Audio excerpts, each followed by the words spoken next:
السلام عليكم ورحمة الله وبركاته، عشاق الساحرة المستديرة وعشاق النادي الأهلي في كل مكان. لو أنت أول مرة تشاهدنا يا ريت تشترك بالقناة وتفعل زر الجرس ليصلك كل جديد.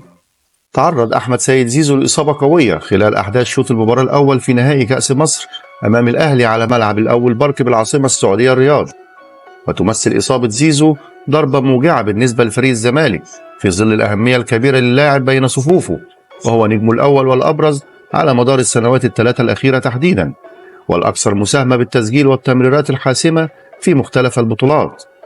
وفي اللحظات الأخيرة من عمر الشوط الأول سقط أحمد سيد زيزو على الأرض بعد لعبة مشتركة مع كريم نيدفيد لاعب خط وسط الأهلي ليحصل على مخالفة على حدود منطقة الجزاء.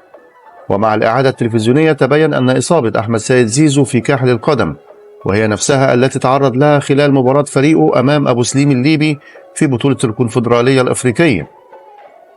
وقبل نحو 10 أيام من الآن سقط زيزو على أرضية ملعب المباراة في الجزائر ليخلع قلوب جماهير الزمالك، وأكد الجهاز الطبي للفريق وقتها أنه يعاني من إصابة في كاحل القدم دون الكشف عن مدة غيابه عن الملاعب.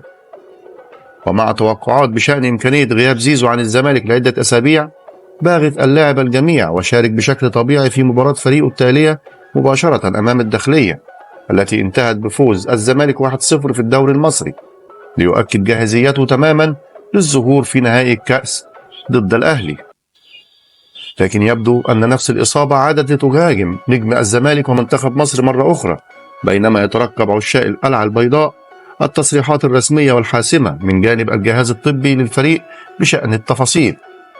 وكان شوط المباراة الأول انتهى بالتعادل السلبي وسط استحواذ نسبي على الكرة من جانب الزمالك الذي بادر على مرمى الأهلي بهجمتين، لكن مصطفى شوبير حارس الأهلي حال دون دخول الكرة إلى الشباك. مليون سلامة على نجم الزمالك ونجم منتخب مصر، والسلام عليكم ورحمة الله وبركاته.